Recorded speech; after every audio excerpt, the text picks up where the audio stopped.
जय हिंद दोस्तों। बहुत समय पहले की बात है। महात्मा बुद्ध एक गांव से होकर गुजर रहे थे। उस गांव में एक तालाब था। महात्मा बुद्ध और उनके सभी शिष्य तालाब के पास आकर रुक गए। तभी वहां एक लड़का अपनी माँ के साथ पानी भरने आया। उस लड़के की नज़र महात्मा बुद्ध पर पड़ी। वह महात्मा बुद्ध को पहले से ही जानता था। वह जानता था कि महात्मा बुद्ध बहुत ज्ञानी हैं और वे सभी के प्रश्नों का उत्तर देते हैं, सभी की समस्याओं का समाधान भी बताते हैं। वह उनके पास गया और बोला, मैं बहुत बड़ा कुछ करना चाहता हूँ, लेकिन जब मैं कुछ करने का प्रयास करता हूँ तो मैं उस कार्य को पूरा नहीं कर पाता हूँ। मुझे समझ नहीं आ रहा है कि मैं कहाँ गलती कर रहा हूँ। इसलिए मैं आपसे यह प्रश्न पूछना चाहता हूँ कि लक्ष्य को प्राप्त करते समय ऐसी कौन सी कठिनाइयों का सामना करना पड़ता है जिसको पार करने के बाद ही कोई व्यक्ति सफल हो सकता है। महात्मा बुद्ध उस लड़के की ओर मुस्कुराते हुए देखकर बोले, जब तक तुम अपने लक्ष्य की ओर कदम नहीं बढ़ाते हो तब तक सफलता से जुड़ा हर प्रश्न, हर उत्तर अधूरा है। महात्मा बुद्ध ने इस उपदेश को समाप्त कर अपने सभी शिष्यों के साथ आगे की यात्रा जारी रखी। उस लड़के ने भी अपनी माँ के साथ घर लौटने का निर्णय लिया और घर वापस आ गया। अगले दिन जब वह लड़का अपनी माँ के साथ वापस तालाब पर पानी भरने आया, उसने देखा कि कल तालाब में जो कमल की केवल कलियाँ थी, वह आज पूरी तरह से खिल चुकी थी। उसकी माँ को इस पर यकीन नहीं हो रहा था। उसने अपनी माँ से कहा, बेमौसम इतने सारे फूल का एक साथ खिलना, ऐसी घटना तो मैंने आज तक नहीं देखी। यह सब महात्मा बुद्ध के यहाँ आने के कारण हुआ है, अर्थात यह उनका ही प्रभाव है। उस समय वह लड़का सोचने में खो गया। उसने तुरंत ही तालाब से एक कमल का फूल तोड़ा और मन में यह सोचना शुरू किया कि यदि तालाब की यह खूबसूरती महात्मा बुद्ध के प्रभाव के कारण है तो मुझे महात्मा बुद्ध से ज़रूर मिलना चाहिए। शायद वह मुझे कुछ सीखने के लिए संकेत देना चाह रहे हैं। सोचते सोचते उसने तय कर लिया कि वह महात्मा बुद्ध से ज़रूर मिलेगा। और महात्मा बुद्ध की वो आवाज़ मन में गूंज रही थी, तुम लक्ष्य की ओर कदम नहीं बढ़ाओगे तब तक सफलता से जुड़ा हर प्रश्न, हर उत्तर अधूरा है। तब उस लड़के ने कमल का फूल एक मटके में रख लिया और उसने यह निश्चय किया कि वह महात्मा बुद्ध से मिलकर ही रहेगा। उसके मन में जो भी प्रश्न थे उनके उत्तर जानने का उसने निश्चय किया। उस लड़के ने तुरंत ही अपनी माँ से कहा, मैं महात्मा बुद्ध से मिलने जा रहा हूँ। वह बहुत आगे तक नहीं गए होंगे। अगर मैं जल्दी जल्दी चलूँ तो एक दिन में ही मैं उन तक पहुँच जाऊँगा और एक दो दिन में मिलकर घर वापस आ जाऊँगा। उसकी माँ ने उसे बहुत समझाने की कोशिश की, लेकिन वह लड़का नहीं माना और तुरंत ही सफ़र की तरफ निकल पड़ा। वह मार्ग पर बहुत ही तेज़ी से चल रहा था। बहुत कम समय में ही उसने अपने गांव को पार कर लिया। चलते चलते उसकी थकान बढ़ रही थी, जिससे उसकी रफ्तार कम होने लगी थी, लेकिन उसने हार नहीं मानी। धीरे धीरे चलता रहा और चलते चलते जंगल में पहुंच गया। जंगल को देखकर उसके मन में डर उत्पन्न हुआ। उसने सोचा कि मैंने आज तक जंगल पार नहीं किया है और इस जंगल में कई जंगली जानवर भी हैं। यदि मैं रास्ता भटक गया तो मैं महात्मा बुद्ध तक कभी नहीं पहुंच पाऊंगा।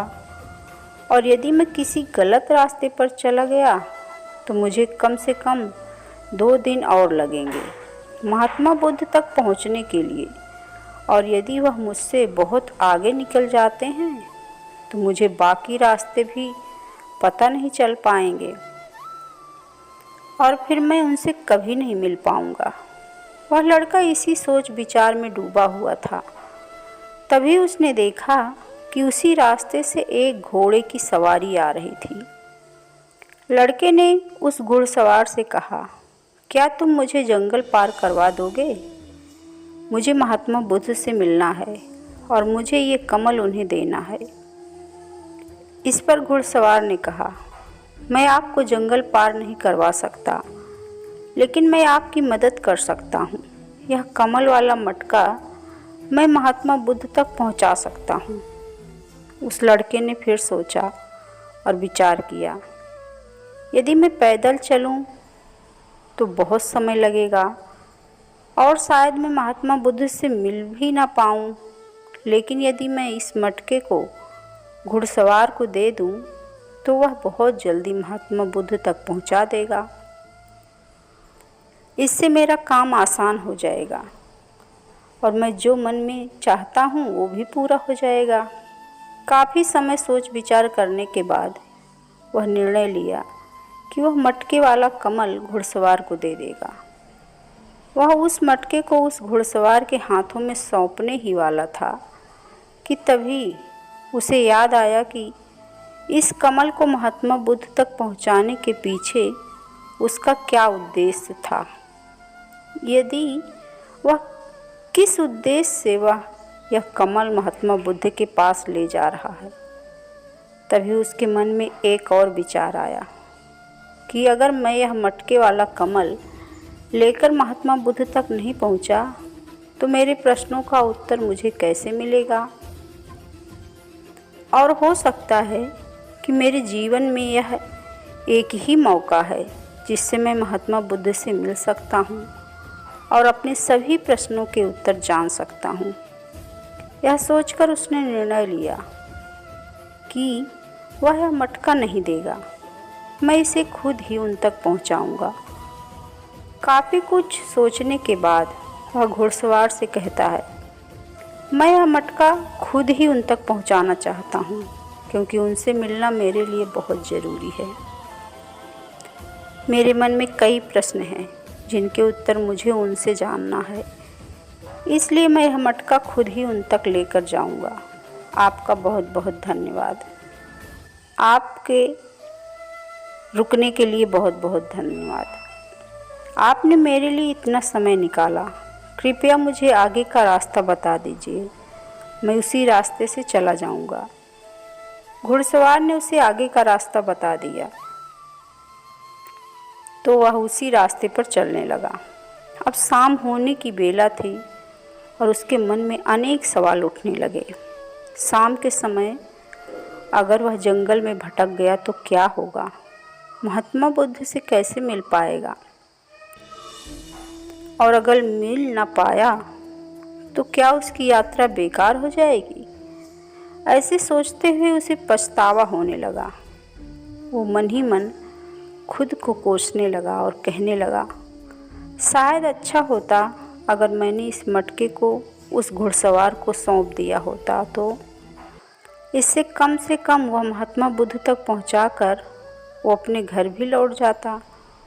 उस लड़के के मन में तरह तरह के विचार घूम रहे थे कि ऐसा होता तो क्या होता, वैसा होता तो क्या होता, अगर रास्ता भटक गया तो क्या होगा।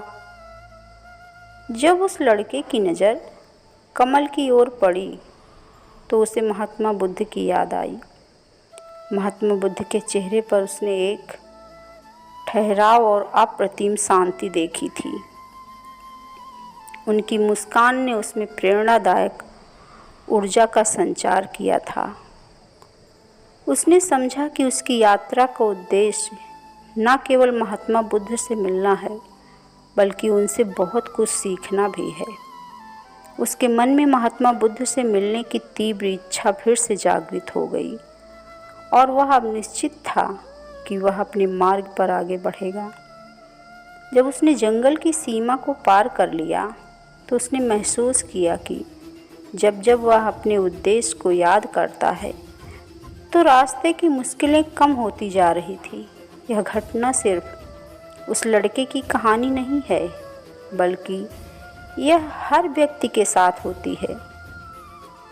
जब हम अपने उद्देश्य को याद रखते हैं तो हमारे मार्ग में आने वाली रुकावटें छोटी पड़ जाती हैं और हम उन्हें आसानी से पार करके अपने लक्ष्य की ओर बढ़ते हैं।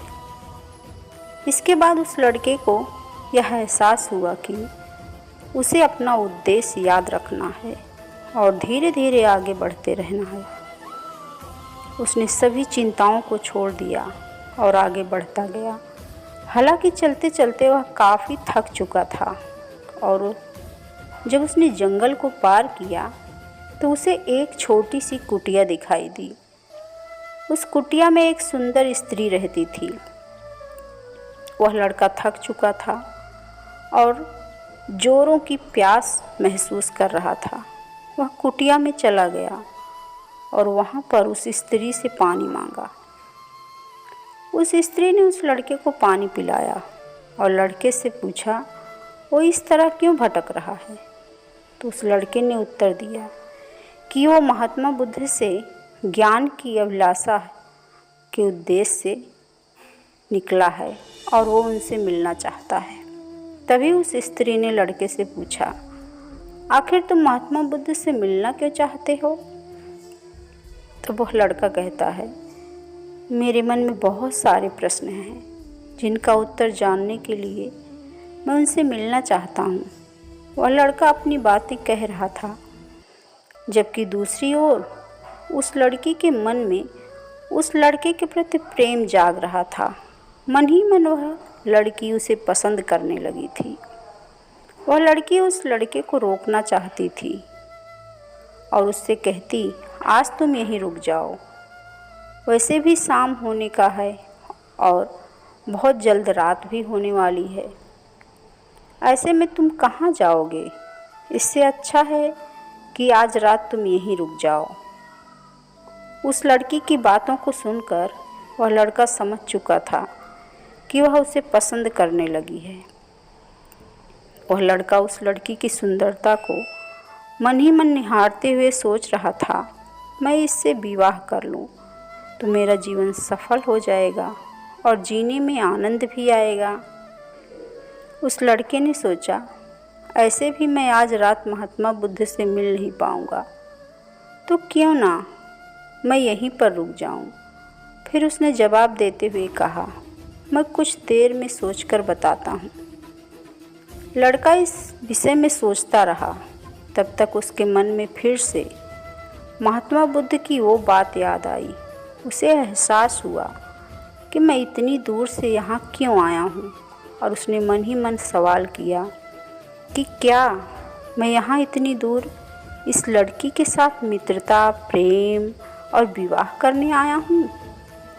नहीं, यह नहीं हो सकता।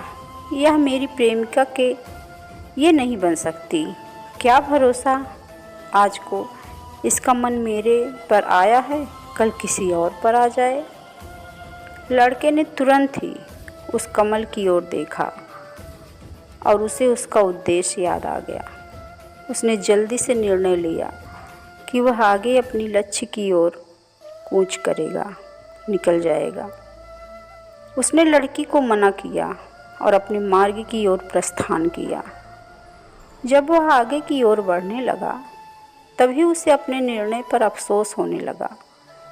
उसे ऐसा लग रहा था कि अगर मुझे महात्मा बुद्ध न मिले तो उसके हाथ से वह लड़की भी चली जाएगी। उसे इस बात का बहुत दुख था। फिर भी वह आगे बढ़ता गया। कुछ दूर जाने के बाद जब उसका मन शांत हुआ, तब उसे यह एहसास हुआ कि यदि वह उस स्त्री के पास रुक जाता तो वह अपने उद्देश्य में कभी सफल नहीं हो पाता और उसकी यह यात्रा बेकार हो जाती। उसको तब एक और बात का स्मरण हुआ कि कोई भी वस्तु या व्यक्ति जो हमें अपने उद्देश्य से भटकाने का प्रयास करे, उससे तुरंत ही दूरी बना लेनी चाहिए और हमें अपना उद्देश्य याद रखना चाहिए। वह लड़का सोच विचार करते हुए आगे बढ़ रहा था। तभी मार्ग में एक बुजुर्ग आदमी से मिला। उसने बुजुर्ग से पूछा, बाबा क्या आपने इस मार्ग से महात्मा बुद्ध को जाते हुए देखा है?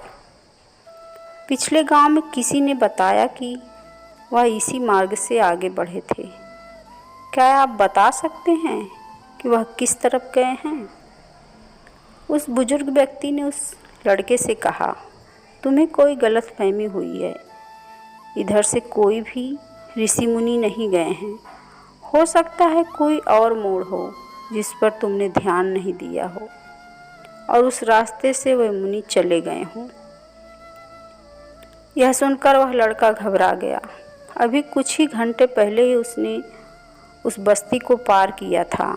अगर वह वापस गया तो काफ़ी समय लग जाएगा और अंधेरा भी होने को है। उसके रहने के लिए कोई जगह भी नहीं है और ना ही उसके पास कुछ खाने के लिए बचा है। इससे उसकी पूरी यात्रा बेकार हो जाएगी। मुझे तो लगता था कि मैं महात्मा बुद्ध से मिल पाऊंगा, लेकिन अब लगता है कि उनसे मिलना इस जन्म में तो संभव नहीं है। इस प्रकार के कई विचार उस लड़के के मन में उभरने लगे। वह बार बार यह सोचने लगा। वह लड़का खुद पर संदेह करने लगा। जैसे ही उसके मन में इस प्रकार के विचार उत्पन्न हुए, मानो उसके पैरों में किसी ने बेड़ियां डाल दी हों। वह बार बार एक ही बात सोच रहा था, आखिर मुझे वह क्यों नहीं दिखाई दिया? मैं बार बार एक ही गलती क्यों करता हूँ? मुझसे इतनी बड़ी गलती कैसे हो गई? वो लड़का सर पकड़कर वहीं बैठ गया। कुछ देर तक तो उससे कुछ समझ नहीं आ रहा था। तभी उस लड़के को उसकी माँ की बात याद आ गई। हर गलती में कोई ना कोई सीख छुपी होती है जो हमारे जीवन को और भी बेहतर बनाती है। और इस बात को सोचते ही उसका मन पूरी तरह से शांत हो चुका था और वह लड़का बार बार अपने मन में एक ही बात दोहरा रहा था कि हर गलती में सीख छुपी होती है और वह हमें और बेहतर बनाने आती है। उसने अपनी गलती को स्वीकार किया। हाँ, मुझसे गलती हो गई है। मैं जल्दबाजी में बिना सोचे समझे मार्ग में आगे बढ़ रहा था। जैसे जैसे लोगों ने कहा, उसी तरह से वह आगे की ओर बढ़ता गया। उसकी गलती स्वीकार करते ही उसका मन शांत हो गया। उसकी आशा अब और निराशा में बदल चुकी थी। वह एक पेड़ के नीचे बैठा हुआ था। तभी उसने देखा कि कुछ जानवर नदी से पानी पी रहे हैं। यह सब देखकर उस लड़के को याद आया कि जब वह पहली बार महात्मा बुद्ध से मिला था तो वह पानी के पास मिला था और महात्मा बुद्ध के साथ उनके कई शिष्य भी थे। सभी को पानी की ज़रूरत तो पड़ेगी ही। इस बात पर उस लड़के को तुरंत यह समझ में आया कि बुद्ध भी उसी रास्ते से भ्रमण कर रहे होंगे।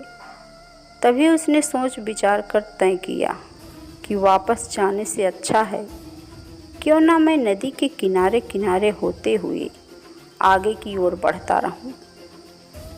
ऐसा सोचते ही उसने तुरंत रास्ता बदल दिया और अब नदी के रास्ते आगे आगे बढ़ता गया।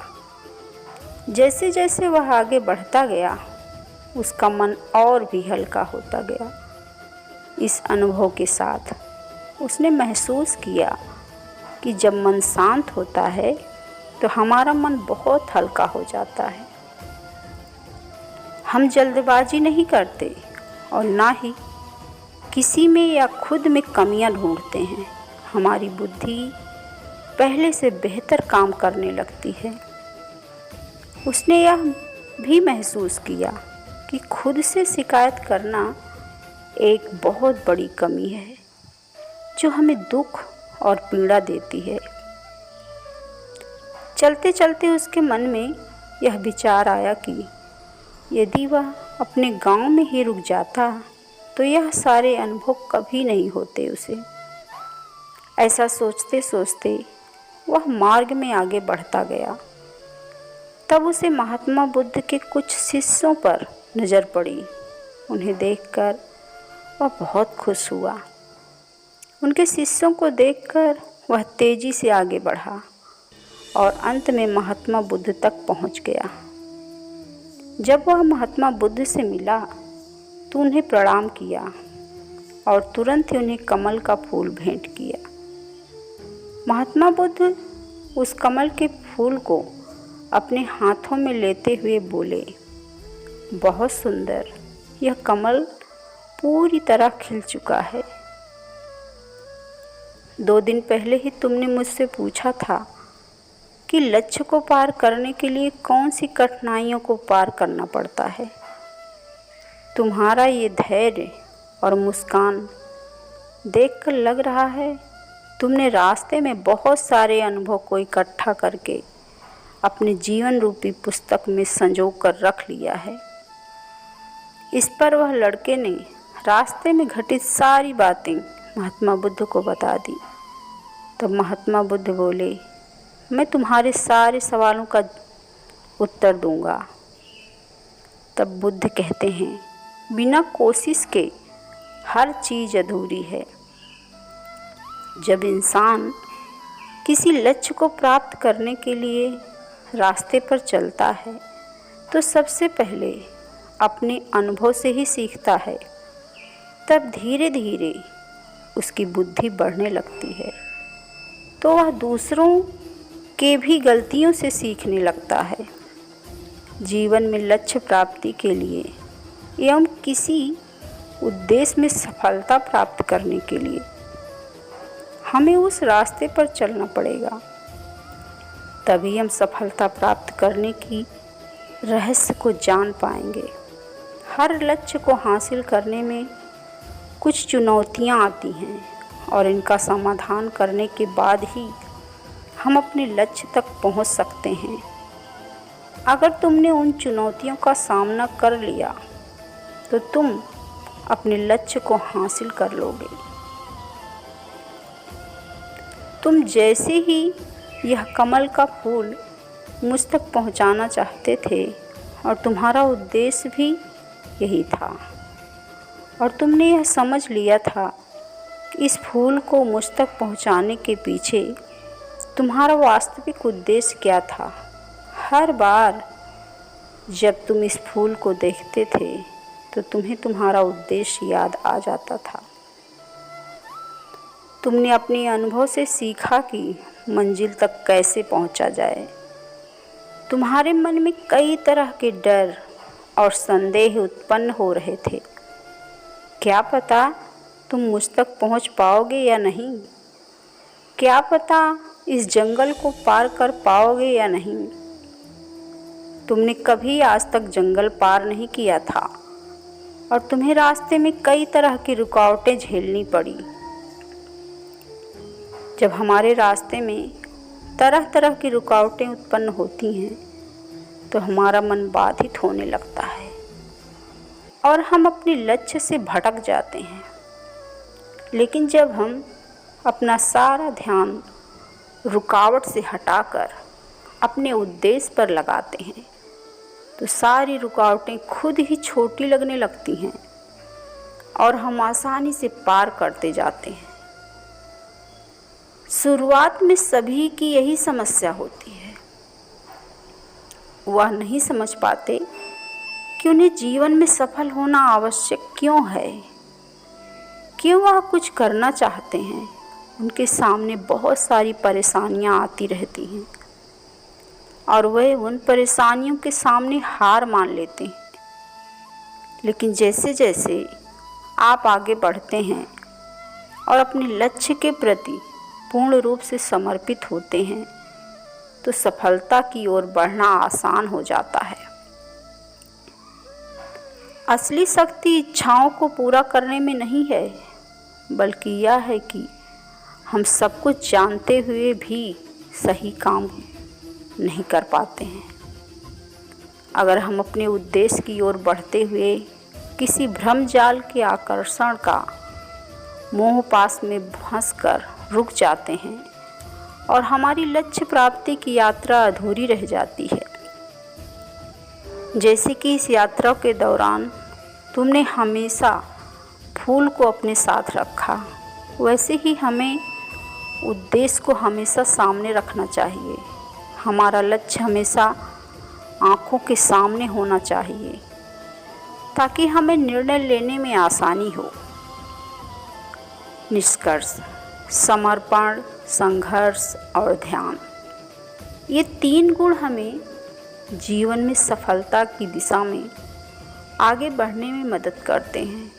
हमारे लक्ष्य को समझना, समर्पित रहना और हमेशा आँखों के सामने रखना हमारे उस मार्ग को प्रशस्त करता है जो हमें सफलता की ओर ले जाता है। रास्ते में आने वाली रुकावटों को समझकर उनसे अनुभव एकत्रित कर हम अपने उद्देश्य को प्राप्त कर सकते हैं। जीवन की यात्रा में हमें सही निर्णय लेने की क्षमता, स्थिरता और अनुभव की आवश्यकता होती है। इन गुणों के साथ हम सफलता की ओर बढ़ सकते हैं और अपने सपनों को पूरा कर सकते हैं।